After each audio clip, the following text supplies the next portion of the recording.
Kibxata kaleessaa jechuun fulbaana 14 bara 2017 boordiin filannoo beekannaa kan hin kennineef kan falmii kaasise gumii hoogganoota Abuut irratti kanneen hirmaatan hoogganoonni Abuut ibsa baasaniin humnoonni nageenya naannichaa bulchiinsa yerootiin hoogganamuun qabu jechuudhaan ibsa kaabinee kan bulchiinsichaa mormanii jiru. Bulchiinsichi yeroo humnootii nageenya naannoo jechuun kan waamu hoogganoonni Abuut immoo raayyaa waraana Tigraay jechuun ibsu. Bulchiinsi yeroo waliigaltee Piriitooriyaa akka raawwachiisuuf hojii bulchiinsaa akka hojjetuuf malee akka mootummaa dhaabbataatti raayyaa waraanaa geggeessuu hin danda'u jedha ibsi Abuut kun. Akkasumas akka ijaarsa yeroo ammaatti bulchiinsichi itti waamamni isaa mootummaa federaalaa fi kanaaf raayyaan waraanaa mootummaa federaalaan akka ajajamu ka taasisu haala balaa qabu uumaa ka jedhu ibsisuun akka seera hiikkachiisuuf hawaasatti makamuu ba'etti gara jireenya isaa duraatti akka deebi'u kan eegu malee poolisii yookaan milishaa waan hin taaneef bulchiinsichaan hoogganamuu qabu jedha ibsichi. Raayyaan waraanaa kun attamiin akka geggeessamu marii hunda hirmaachisetu barbaachisa ka jedhu ibsi Abuut kun itti dabalees bulchiinsicha sirreessuuf Abuut tarkaanfii ni fudhataa jedha.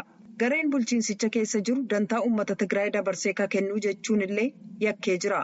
Akkasumas qabeenya uummataaf mootummaa gargaaramuudhaan hojii badii qindaa'e hojjetaa jira jechuudhaan ibsichi tuqeera. Gama biraatiin pirezidaantiin bulchiinsa yeroo kan naannoo Tigraay obbo Geetaachoo Raddaa bulchiinsaawwan magaalaaleef kutaa magaalaaleef fulbaana 14 bara 2017 akka lakkoofsa Itoophiyaatti xalayaa barreessaniin gareen gumii seeraan alaa geggeesse manneen maree gargaaramuudhaan hoogganoota naannoo murtiin jedhe aangoorraa buusee maqaa balleessaa jira jedhan. Manneen maree kun kan mootummaati malee ka paartii yookaan kan garee mitii ka jedhan obbo Geetaachoon seeraaf akkaataa hojiitiin geggeessamuudhaan ala sochiin ta'u fudhataman qabu dhaabbachuu qaba jedhan. Kun yoo hin ta'in garuu itti gaafatamummaa hojiirra oolchuudhaaf bulchiinsi isaanii ni hojjetaa jechuun xalayaa barreessanii ni yaadachiisaniiru. Dhimma kana ilaalchisee hoogganoota Abuut waajjira koominikeeshinii naannoo hoogganoota humnootii nageenyaaf koomishina haaromsa federaalaa biraa deebii argachuuf yaaliin ta'e milkoofne jechuudhaan Mulgeetaa Asbaa Maqaleerraa gabaaseera. Naannoo Amaaraa bulchiinsa magaalaa Dassee bakka Xiixaa jedhamee beekamurraa mucaa waggaa 7 ukkaamsanii fudhachuudhaan namoottan shakkamanii to'annoo jala oolchuu isaa poolisiin magaalaa Dassee beeksisee jira. Ajajaan buufata poolisii 4ffaa itti aanaa koomaandara Mangistuu Alii akka sagalee Ameerikaatti himanitti namoottan fulbaana 11 bara 2017 akka lakkoofsa Itoophiyaatti halkan walakkaa mucaa dhiiraa kana butanii fudhatanii mucicha gallakkisiisuudhaaf birriin 700,000 akka kennamuufi ittuu maatii gaafachaa jiranuu borumtuu isaa fulbaana 12 to'annoo jala oolanii jiru. Haadha mucaa kanaa kan ta'an aadde Raabi'aa Balaay bakka kanaan dura jiraachaa turan godina Walloo Kaabaa magaalaa Urgeessaarraa sababa nageenyaatiin kan ka'e jireenya isaanii irraa buqqaanii magaalaa Dassee keessa akka jiraachaa turan ibsanii mucaan isaanii ittuu miidhaan irra hin gahin argachuu isaanii akka isaan gammachiise sagalee Ameerikaatti himaniiru. Daa'imman humnaan butanii fudhachuudhaan maallaqa gaafachuun waan dabalaa deemaa dhufeefi namoottan to'annoo jala oolfaman kun tarkaanfiin seeraa barumsa ta'uu danda'u akka irratti fudhatamuu qabu jiraattonni dubbachuu isaanii Masfin Arraagee magaalaa Dasseerraa gabaasee jira. Yommuu gara oduu biraatti darbanu ministeerri dhimma alaa Soomaaliyaa meeshaa waraanaa Masirii Soomaaliyaadhaaf ergite ilaalchisee yaada gitii isaanii kan Itoophiyaa ambasaaddar Taayyee Asqasillaasee kennan qeeqanii jiru. Oduun kun kunooti bal'inaan. Ministeerri dhimma alaa Soomaaliyaa Ahmed Muhaaliin Fiiqii torban kana mootummaan Soomaaliyaa Masriirraa meeshaa waraanaa argate ilaalchisuudhaan giti isaanii kan Itoophiyaa yaada kennan qeeqaniiru. Ministeerri dhimma alaa Itoophiyaa Taayyee Asqasillaasee humnootii alaatiin meeshaa waraanaa Soomaaliyaaf dhiyaatu ilaalchisee yaaddoo qaban ibsaniiru.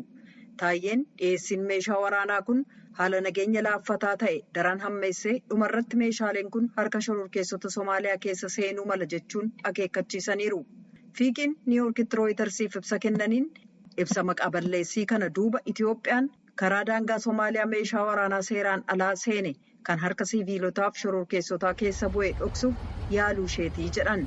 Fiiqiin himannaa kanaaf ragaa tokkoyyuu hin kennine garuu Itoophiyaan abbaa biyyummaa Soomaaliyaa cabsuu isheerraa ilaalcha maqsuuf yaalaa jirti jedhaniiru. Torban darbe Soomaaliyaan gara Puuntlaanditti meeshaa waraanaa ergiti jechuudhaan Itoophiyaa himatte. Itoophiyaan garuu deebiin kennin jirti. Itoophiyaan waliigaltee falmisiisaa Puuntlaand waliin mallatteessitee innaa jirtutti Masriin meeshaa waraanaa Somaaliyaatti erguu ishee mirkaneessiteetti. Masriin meeshaan kun ergamuun Somaaliyaa keessatti nagaaf tasgabbiin akka jiraatu, shororkeessummaatti akka duultu, abbaa biyyummaa ishee akka eeggattuuf, tokkummaaf kabajaa qabiyyee ishee akka eegsistu ka jedhuuni jette. Biyyi Yuukireen diroonota Raashaa 28 fi misaa'eloota 4 qilleensa irratti dhooftee kuffisuu ishee beeksiftee jirti. Gabaasa kanas Tujubee tarkaa qaba. Yuukireen haleellaa halkan edaa Raashaan geggeessiteen dirooniiwwan 32 ergaman keessaa 28 akkasumas misaa'eloota 8 furguggifaman keessaa 4 dhooftee kuffisuu ishee beeksifte. Bulchaan naannoo Odeessaa Olee Kiiper ergaa teelegiraamii irratti erganiin akka jedhanitti misaa'elli tokko naannoo sana rukutuusaaf ibiddi ka'uu akkasumas caccabaan jirus konkolaattota lamarraan miidhaa geessisuu dubbatan. Kiiv keessaa immoo bulchaa naannoo ka ta'an Ruusiyaan Kiraafcheenko haleellaan diroonii manneen jireenyaarraan miidhaa akka geessise ta'uusaa ibsanii haleellaa Raashaan Yuukireen kaaba gama dhiyaa keessatti dhaqqabsiifte roobii har'aa ganama keellaa xayyaaronni keessa turan haleeluu ibsaniiru. Qiyyaafati Raashaa biilsaalee mana jireenyaa manneen daabboof istaadiyeemii irratti ture. Kun jireenya guyyuu kan lammiiwwaniitii jedhan pirezidaantiin Yuukireen Volodimiir Zeleniskii ibsa kennaniin. Zeleniskiin suuraa biilsaalee miidhaan irra ga'ee kan gamoon hedduun manca'eef foddaawwan irraa harca'an akkasumas caccabaa jiru agarsiisu mul'isaniiru. Haleellaan sun kan raawwatame ennaa Zeleniskiin Yuunaayitid Isteetsi keessa turanitti. Kanas gumii waliigalaa tokkummaa mootummootaa irratti qibxata kaleessaa sa'a booda ibsa kennaniin beeksisaniiru. Gumii sanarratti waa'ee tattaaffii nageenyaaf hegeree irratti mariin hedduun geggeessamaa jira garuu shororkeessummaa dhaabuu qabnaa nageenya qabaachuuf hegeree qabaachuufis jedhan Zeleniskiin oduun galgala kanaaf qabnu kanuma.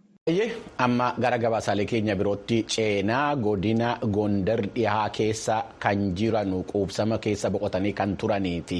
Booddee immoo dirree irratti kan bahanii turanii baqattoonni lammiilee Sudaanii 780 ta'anuu biyya isaaniitti deebi'uu isaanii dhaabbanni mootummoota gamtoomanii UNHCR beeksisee jira. Gabaasa kanas Tujubee tarkaa qaba. Waliin haa hordofnu. Naannoo Amaaraa godina Gondar dhiyaa keessa kan jiru qubsuma kumeeriif dirreerra jiraataa kan turaniif rakkoo nageenyaaf hanqina tajaajilaatu nu quunname kanneen jedhan akkasumas baatilee 3f daandiirra bulaa akka turan baqattoonni 800 ta'an xumura waggaa darbee jechuun hagayya 3 bara 2016 gara biyya ofii Sudaanitti deebi'uuf miillaan daandii ka jalqaban ta'uu UNHCR VOA'f ibsee jira. Lammiiwwan Sudaan kun qaamotiin dhimmi isaan ilaalu Itoophiyaarraa gara biyya sadaffaatti akka isaan dabarsu. Kun yoo hin ta'in immoo gara biyya isaaniitti akka deebisuuf gaaffii dhiyeessaa tureef deebiin argannee jechuudhaan murtii kanarra ga'uu isaanii ibsaniiru. Yeroo ammaa gara biyya keenyaatti deebi'uu qabna jechuudhaan baqattoota miillaan karaa jalqaban 780 kanneen ta'an Sudaan seenuu isaanii UNHCR aangawoota Itoophiyaa wabii godhachuudhaan karaa iimeelii nuuf ibsee jira. Jaarmoliin gargaarsaa kanneen deebi'an kanaaf deeggarsa dhiyeessaa akka jiran ta'ullee beeksiseera. Miillaan karaa jalqabanii Sudaan utuu hin gahin kanneen deebi'aniif qubsuma baqattoota matammaatti kanneen hafanis jiru. Kanneen keessaa tokko ka ta'e Mohaammed Mohaammaddiin gara Sudaan deemuurra as turuu filadheeraa jedhe garuu sababa rakkoo nageenyaa naannoo jiruun gargaarsi qubsuma matammaatti isaan dhaqqabu kan jiran dubbateera.